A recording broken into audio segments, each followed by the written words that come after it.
Hello, thank you for having me here. I'm Shubha and I'm a PhD student at Deepa's lab at NCBS. And today I'm going to speak about some of the work that I've been doing to answer the central question of my PhD thesis, that is to understand the impact of founding females' context on trait evolution.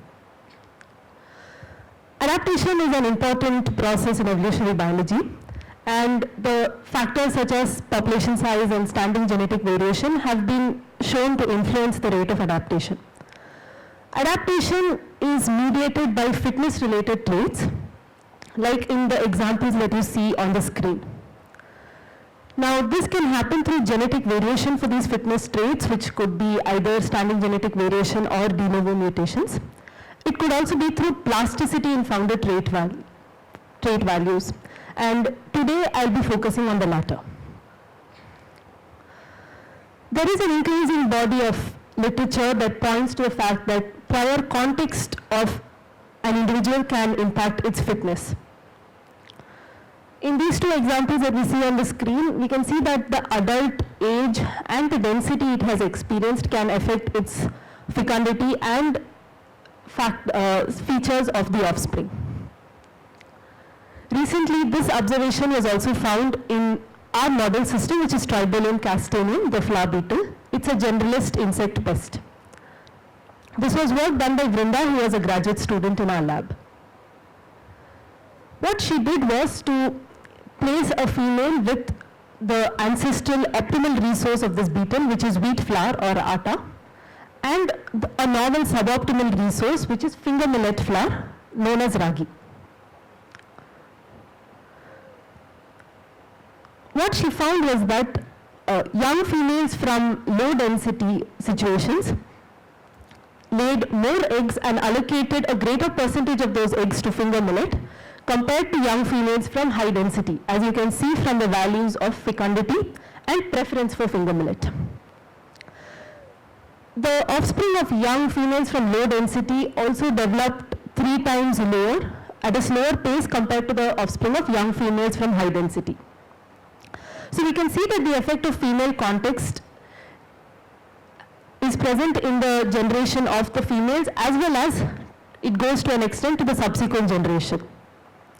But are there long-term effects of female age and density?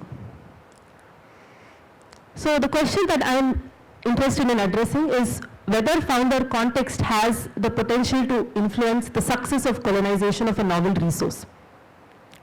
To answer this question, I initiated populations founded by females that belonged to these 4 combinations of age and density. And I measure them in 2 important parameters. One is the population demography, which is basically population size. And the second is I measure egg allocation to a new resource, which is finger millet in this case. So how do we set up these 4 contexts from a laboratory stock population?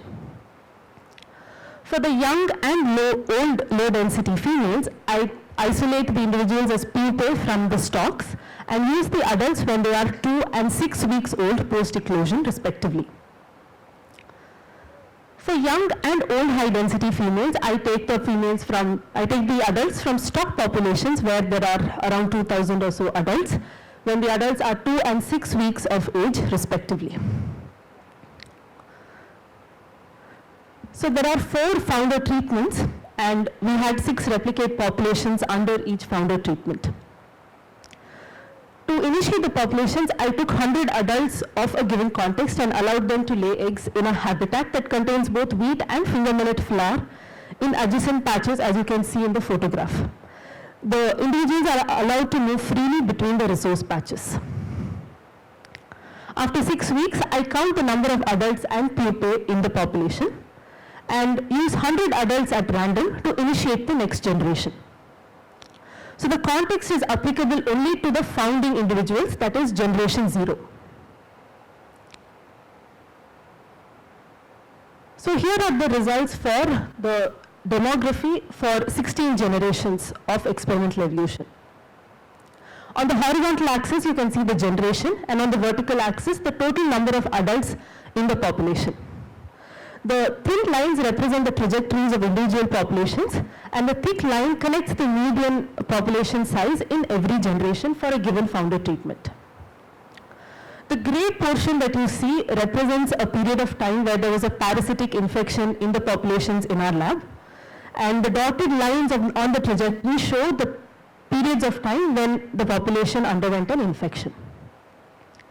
As you can see, the population showed similar growth regardless of the founder treatment, and the population showed stark rise and fall in population dynamics, which is surprising given that we only used 100 adults to initiate every generation. This is reflected by the coefficient of variation in population size, which is high for almost all the populations, indicating that the populations are highly unstable.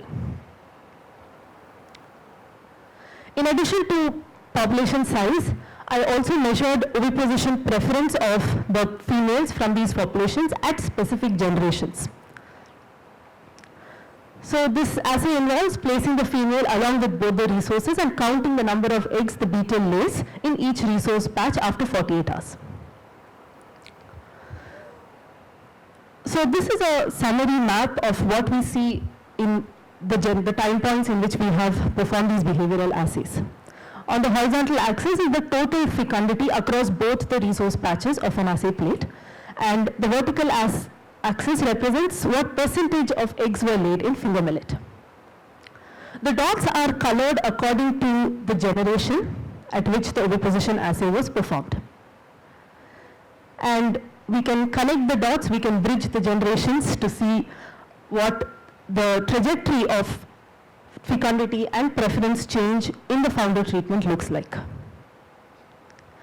As you can see, the four founder contexts show different trajectories of change in fitness traits. And what is interesting to see is that the young LD founded populations explored the least area in this fecundity preference space.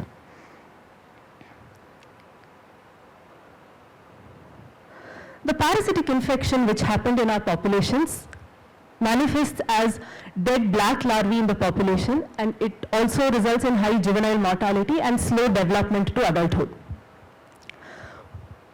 I noticed that whenever there was a time point when a population underwent infection, the population size was always lower compared to those time points when the population was not infected.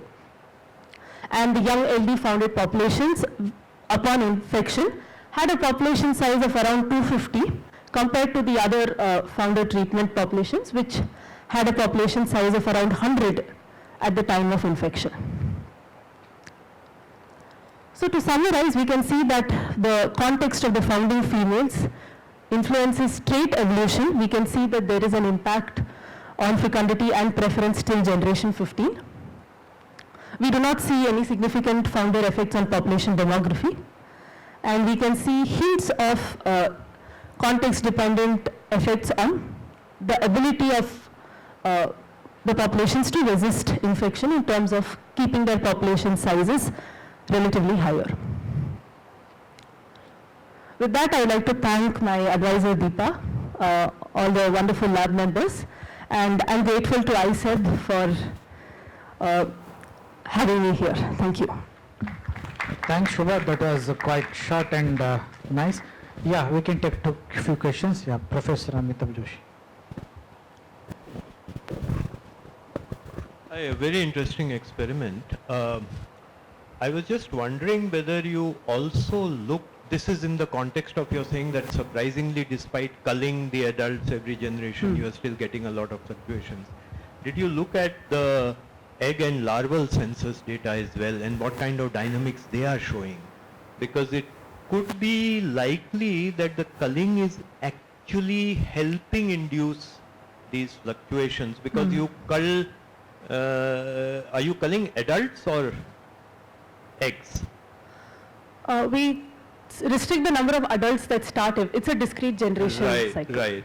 So if you restrict yourself to say X number of adults, then the impact of that on the next generation is very different if those were low density adults that had experienced low larval density versus high larval density, and that could actually probably explain why you are getting this. But if you look at the egg dynamics and the larval dynamics, that might give very interesting insights into what's going on, especially if you then try to like fit the LPA model to this kind of correct. data. Yeah, thank you, sir.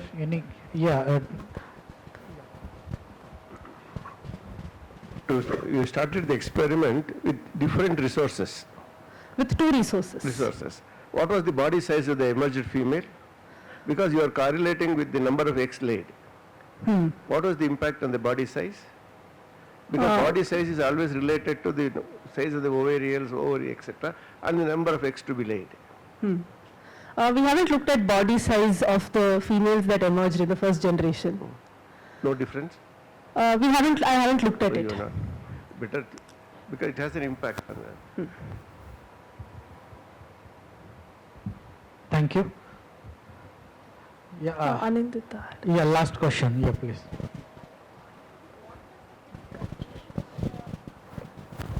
What is the typical longevity of these insects? Once the adults eclose, they can live for 2 months or even longer than that. Okay, why I was asking is you had these two Ages, groups, yeah. right?